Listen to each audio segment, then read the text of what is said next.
Donc je vous laisse écouter la vidéo jusqu'à la fin pour mieux comprendre ce que je vais expliquer. Si vous êtes nouveau ou nouvelle sur la chaîne YouTube, je vous invite à vous abonner et activer la cloche de notification. Donc pour ces 5 conseils, je vais commencer directement par le premier conseil, c'est avoir un objectif à court terme. Alors lorsqu'on va généralement en fac, il y a plusieurs catégories des personnes.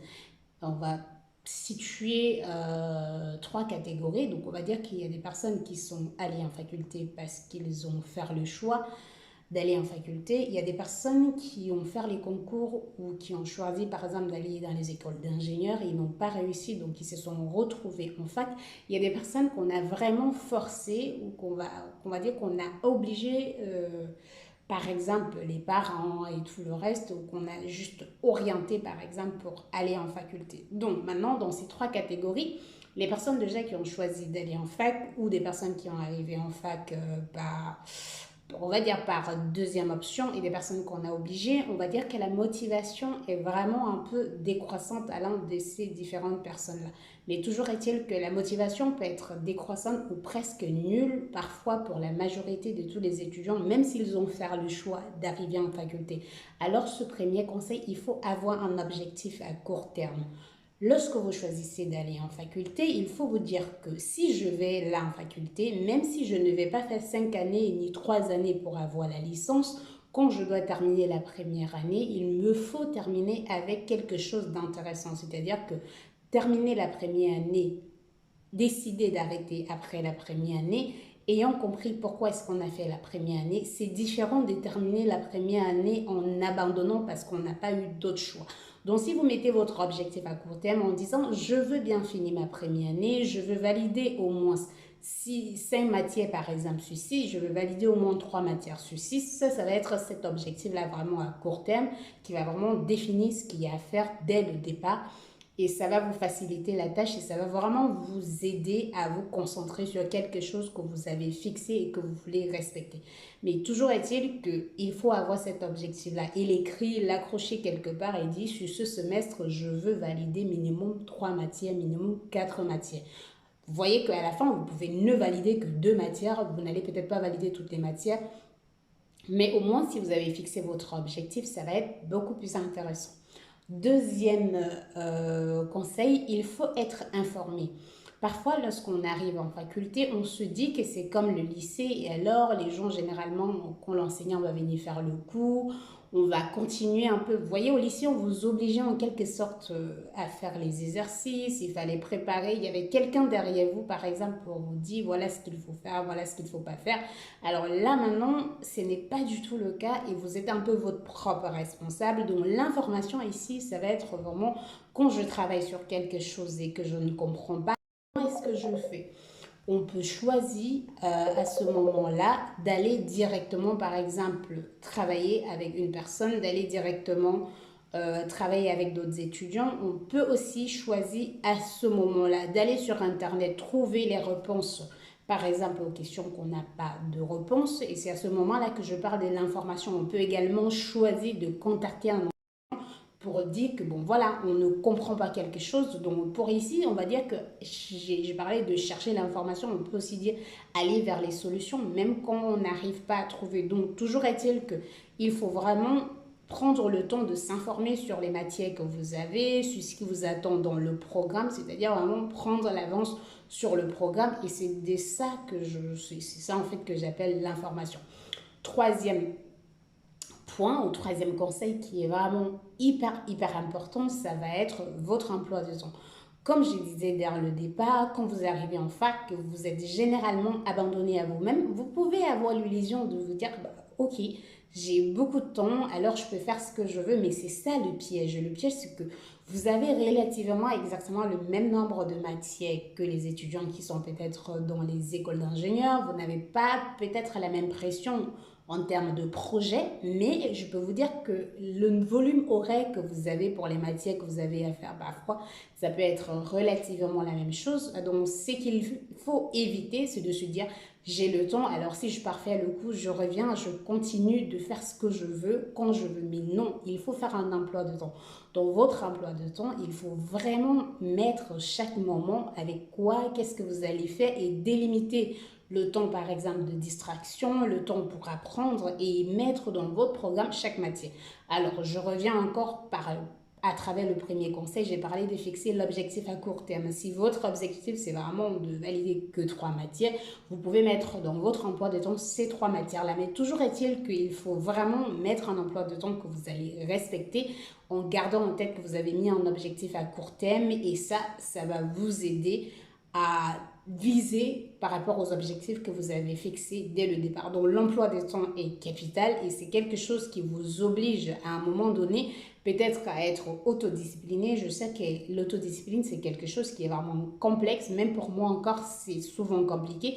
Mais si vous êtes en faculté et que vous n'arrivez pas à être autodiscipliné, ça va vraiment être compliqué de faire quelque chose ou de vous en sortir. Par exemple, pour le travail, être à temps pour les examens. Vous allez toujours vous dire, par exemple, quand je vois mes étudiants qui vont me dire ok, je pense que j'ai le temps, alors je peux faire tous les cours et attendre l'approche de l'examen pour préparer l'examen. Mais ça, ce n'est pas du tout efficace parce que si vous avez accumulé les cours pendant 3 mois et tout ça, vous ne pouvez pas prendre 2 semaines ni un mois pour apprendre ces cours aussi rapidement et préparer tous les exercices pour l'examen. Donc vraiment, mettez un emploi de temps, ça ne peut pas être forcément tous les jours parce que vous avez quand même beaucoup de temps libre. Essayez vraiment de respecter ce temps-là. Le quatrième point, ça va être le travail en groupe. J'ai vu peut-être par exemple ici en France, ce n'est pas très pratique à l'université. Quand je pose souvent les questions à mes étudiants, je me rends compte qu'ils ne travaillent pas beaucoup en groupe. Et donc, ce que je voyais un peu au Cameroun, c'était différent. Quand moi j'étais à l'université, je travaillais quand même beaucoup en groupe. Et même quand j'ai enseigné au Cameroun dans des universités, je voyais que les étudiants travaillaient énormément en groupe. Donc ici, dans les écoles d'ingénieurs, en France, pardon, dans les écoles d'ingénieurs, c'est beaucoup ça. Mais en faculté, quelques étudiants que j'ai eu à parler avec eux, ça n'avait pas l'air d'être ceci parce que les étudiants venaient des endroits vraiment différents, ils avaient des emplois de temps complètement différents. Et du coup, ça rendait les choses compliquées. Mais tenez-vous bien, aujourd'hui, on a Internet, aujourd'hui, on a des visios, donc on n'a pas forcément besoin de se retrouver dans un endroit précis pour travailler ensemble. Donc, vous pouvez travailler en groupe. Toujours est-il que comment est-ce qu'on choisit les membres de son groupe? Lorsque vous arrivez en faculté, vous allez un peu regarder les personnes qui visent ou qui regardent un peu dans la même direction que vous. Vous pouvez proposer à ces personnes-là que voilà, on peut travailler 2 ou 3 fois par semaine et durant ces jours-là, vous voyez par exemple en visio, vous créez un groupe, que ce soit Messenger ou WhatsApp ou Telegram, où vous pouvez travailler ensemble. Et donc, quand vous allez respecter ce programme-là, vous allez voir en fait par rapport à l'évolution de vos camarades ou votre propre évolution, vous allez un peu vous booster, on va dire, de façon... oui, vous allez vous booster ensemble. Donc, voilà un peu ce que je propose pour ce quatrième conseil, l'emploi de temps, votre emploi de temps. Ah, pardon. Le travail en groupe. Et ce travail en groupe va vraiment vous aider à améliorer.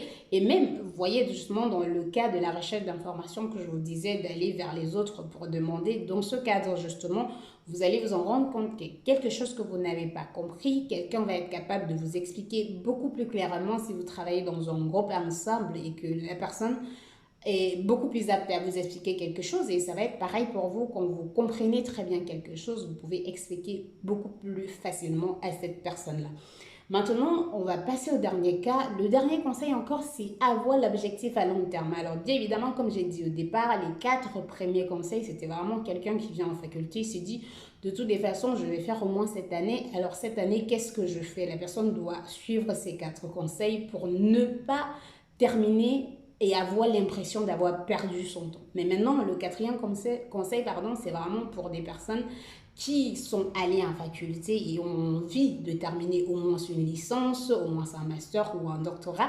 Et donc à ce moment-là, je parle de l'objectif à long terme. L'objectif à long terme, ça va être vraiment votre métier, ça va être pourquoi vous êtes là, ça va être ce qui vous a poussé à vous retrouver dans la filière que vous avez choisie, ça va être les raisons, ça va être vraiment cette histoire de définir ce que vous avez envie de faire plus tard, avoir un objectif à long terme parce que vous savez que le choix des matières, le nombre de points que vous avez en chaque matière et tout ça, c'est déterminant pour votre carrière future et donc l'objectif à long terme, on va se dire ok, Moi, je vois que dans 2 ans, dans 3 ans, je veux faire un stage dans tel type de centre de recherche, je veux aller faire un stage dans tel endroit, je veux aller dans tel pays pour le stage. Alors, si j'arrive à avoir, par exemple, 18 suivants sur tous mes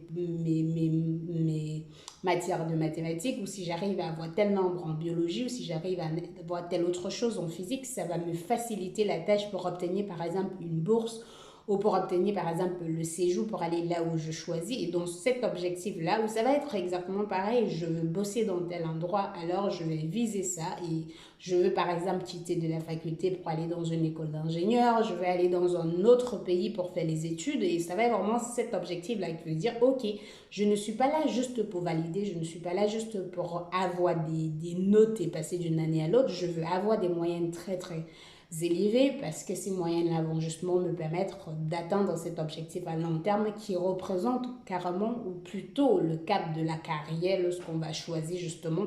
Et parce que quand vous avez choisi la filière, cette filière peut être déterminante à la base ou va être même la base de votre carrière pour la majorité des personnes. Bien évidemment, plus tard, vous pouvez faire une reconversion professionnelle, mais ce cinquième conseil, pardon, c'est vraiment de regarder et d'avoir l'objectif à long terme. Donc, voilà, juste pour dire, donc ces 5 conseils, pour récapituler, premier conseil, l'objectif à court terme. Deuxième conseil, la recherche de l'information. Troisième conseil, votre emploi de temps. Cinquième conseil, justement. Donc voilà, pour récapituler, donc voilà, pour récapituler sur ces 5 conseils, le premier conseil d'avoir l'objectif à court terme, le second c'est d'avoir de chercher l'information, le troisième conseil c'est d'avoir votre propre emploi de temps, le quatrième conseil c'est de travailler en groupe et le dernier conseil c'est d'avoir votre objectif à long terme, ce qui vous définit, ce qui vous permet de vous fixer pourquoi vous avez choisi de faire ce que vous êtes en train de faire à l'université. Donc voilà, merci d'avoir regardé la vidéo jusqu'à la fin. Si vous avez d'autres conseils à ajouter par rapport justement à la façon avec laquelle on peut faire pour s'en sortir en faculté et même partager votre propre expérience, ça va aider beaucoup d'autres personnes parce que comme vous le savez, presque 65% d'étudiants abandonnent l'école en première année et c'est quelque chose qui est vraiment très très complexe parce que parfois les étudiants sont vraiment abandonnés à eux-mêmes. Donc voilà, c'est tout. On se retrouve très bientôt pour une nouvelle vidéo.